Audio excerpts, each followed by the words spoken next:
రానున్నటువంటి జమ్మూ కాశ్మీర్ ఎన్నికల్లో Congress party national conference ఎన్నికల పొత్తు పెట్టుకొని పోటీ చేయాలని నిర్ణయించారు. మొన్ననే కాంగ్రెస్ పార్టీ అధ్యక్షుడైనటువంటి మల్లికార్జున ఖర్గే గారు, కాంగ్రెస్ పార్టీ నాయకుడు రాహుల్ గాంధీ గారు శ్రీనగర్లో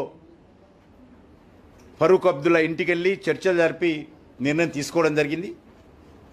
మరి ఈ మధ్యలోనే వారం రోజుల క్రితము నేషనల్ కాన్ఫరెన్స్ మేనిఫెస్టో కూడా పెట్టడం జరిగింది.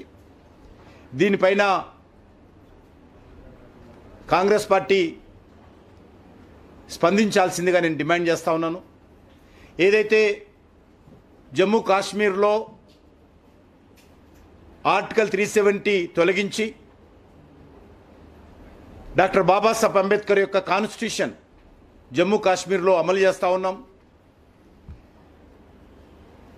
ఎస్సీలకు రిజర్వేషన్స్ ఇచ్చాము, బీసీలకు రిజర్వేషన్ ఇచ్చాము, మహిళలకు రిజర్వేషన్ ఇచ్చాము, ఎస్టీలకు రిజర్వేషన్ ఇచ్చాము, మహిళల మీద అత్యాచారాలు నిరోధించే చట్టాలు తీసుకొచ్చాము, మహిళా కమిషన్ పెట్టాము, చైల్డ్ మ్యారేజెస్ బ్యాన్ యాక్ట్ని ఇంప్లిమెంట్ చేస్తూ ఉన్నాము. మరి ఈరోజు కాంగ్రెస్ పార్టీ నేషనల్ కాన్ఫరెన్స్తో పొత్తు పెట్టుకున్న సందర్భంగా నేషనల్ కాన్ఫరెన్స్ స్టేట్మెంట్ ఇచ్చింది. మేము అధికారంలోకి వస్తే ఆర్టికల్ 370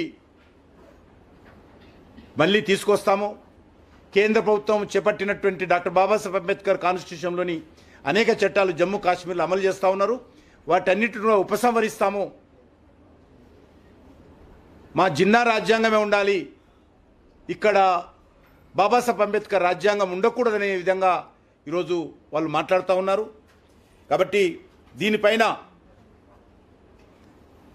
ఇక్కడ అశాంతి, ఉగ్రవాదము, టెర్రరిజం పెంచాలనేటువంటి దృక్పథంతో ఈ రెండు పార్టీల వ్యవహారం కనిపిస్తూ ఉంది. పాకిస్తాన్తో చర్చ జరపాలనం, పాకిస్తాన్ బార్డర్లో వ్యాపారం చేయాలని చెప్పడము, జైల్లో ఉన్నటువంటి ఉగ్రవాద సంబంధికులందరినీ కూడా విడుదల చేసి వాళ్ళకు ఉద్యోగాలు ఇస్తామని చెప్పడం,